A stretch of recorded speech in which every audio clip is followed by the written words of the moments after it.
আমার তো মনে হচ্ছে মুর্শিদাবাদটা ওই মোল্লা ওমরের আফগানিস্তানে পরিণত হয়েছে এবং মুর্শিদাবাদের এসপিকে দেখে মনে হচ্ছে তিনি তালিবানদের কোনো ধর্মগুরু। আমাদের সাংবাদিকরা কি করবে, মহিলা সাংবাদিকরা কি করবে, এই বিষয়ে তিনি এখন দিশা নির্দেশ দিচ্ছেন। তার কাজ সেটা না, তার কাজ হচ্ছে যখন এই ধরনের হুলিগ্যান্সরা, দাঙ্গাকারীরা রাস্তায় নেমে যখন দাঙ্গা করতে চায় তাদের মাথা ভেঙে দেওয়ার দায়িত্ব হওয়া উচিত হচ্ছে সেই পুলিশ সুপারের। তিনি সেটা না করে এই সমস্ত কাজ করছেন। অপদার্থ পুলিশ সুপার, অপদার্থ পুলিশ মন্ত্রী। কেন এতক্ষণ ধরে নীরব দর্শক হয়ে রইল পুলিশ? বারবার এই প্রশ্নই উঠছে বেলডাঙ্গায় বেলাগাম নৈরাজ্যের প্রশ্নে।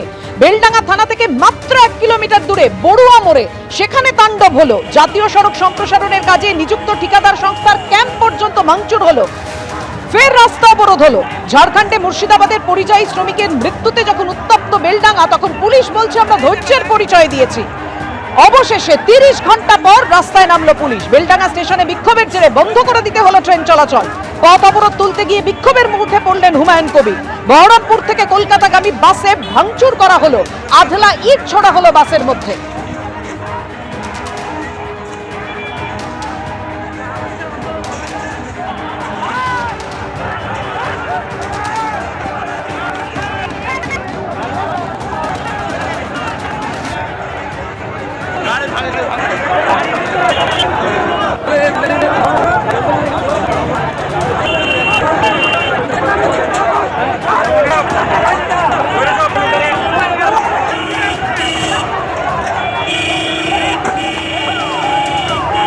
যেভাবে উত্তপ্ত হয়ে উঠল বেলডাঙ্গা গতকালকের পর আজও আক্রান্ত হলো সংবাদ মাধ্যম।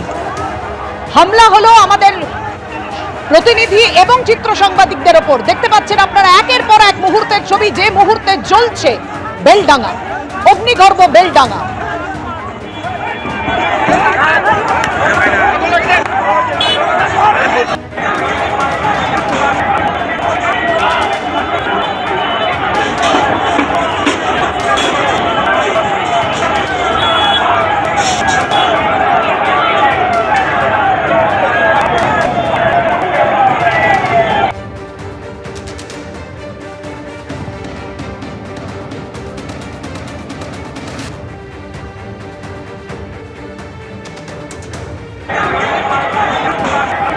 আর কিছুক্ষণ আগেই সাংবাদিক বৈঠক করে পুলিশ সুপার সাংবাদিকদের সামলে যাওয়ার পরামর্শ দিলেন। দেখুন কি বলেছেন তিনি।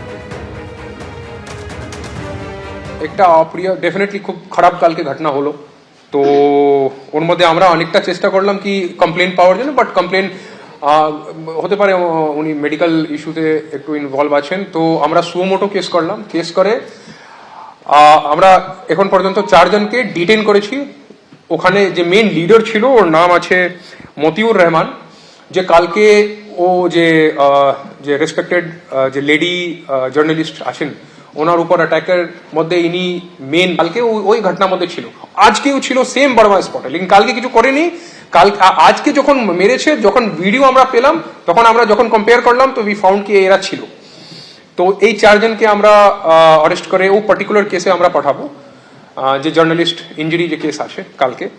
এছাড়া বাকি টোটাল যে 30 জন আছে, 30 জন মধ্যে আমরা এখন যে ডিফারেন্ট মিডিয়া দেখে আমার যে ক্রাইম টিম আছে, সাইবার টিম আছে, ও ম্যাচ করছে কি সবের अगेंस्ट কোথায় কোথায় কোন কোন ভিডিওতে এভিডেন্স আছে, এই ভিডিওতে দেখা যাচ্ছে একে ভাঙচুর করতে, এইসব এরকম করে আমরা ইয়ে করছি। টোটাল 30 জনকে যে তুললাম, ওকে কেস ভেরিফাই করে আমরা কোর্টে পাঠাবো। এইগুলো যে সিচুয়েশন আছে ওখানে যাচ্ছে, একটু নিজে চিন্তা ভাবনা করে রাখবেন। যখন আপনি বলছেন একটা সেন্টিমেন্ট আছে, একটা মাইগ্রেন্ট লেবার ইস্যু নিয়ে অনেক দিন থেকে চলছে। অনেক জায়গা আমরা যে আলাদা স্টেটগুলোতে লোক যখন পুলিশ ডিটেইন করে রাখে, তারপর আমরা কথা বলে অনেক লোককে বের করে নিয়ে এসেছি। লেকিন একটাই সেন্টিমেন্ট আছে, লোক এখান থেকে বাইরে গিয়ে কিছু ঘটনা ঘটছে যেখানে লোক মার খাচ্ছে। তো এই যে সেন্টিমেন্ট আছে, যখন আপনারা মিডিয়া বন্ধুরা যখন প্রশ্ন করছেন, তখন একটু সেন্টিমেন্টকে চিন্তা ভাবনা করে, মানে উই উইল রিকোয়েস্ট কি আপনার দিক থেকে কোনো উকসানিমূলক কোনো কথা আপনি না বলেন, কি অপোজিট দিকে মানে এখন তো ভিড়ের সেন্টিমেন্ট আছে। একটা রিকোয়েস্ট থাকবে পুলিশ দিক থেকে কি এখন আমরা অনেকটা কি আমাদের সিচুয়েশন কমপ্লিটলি আন্ডার কন্ট্রোল আছে, বাট যখন এইরকম সিচুয়েশন হলে একটু নিজে একটু পরিস্থিতি দেখে চেষ্টা করবেন কি আপনার কোনো আপনি যা আছে ফ্যাকচুয়ালি আপনি রিপ্রেজেন্ট করুন, কোনো আপনাকে কেউ কোনো মানা করছে না, আমাদের পুলিশ সবসময় আপনাদের সঙ্গে আছি, আমরা আছি, বাট কথা বললে একটু চেষ্টা করবেন কি কোনো ইনস্টিগেট করা না হোক। এবিপি আনন্দ, এগিয়ে থাকে, এগিয়ে রাখে।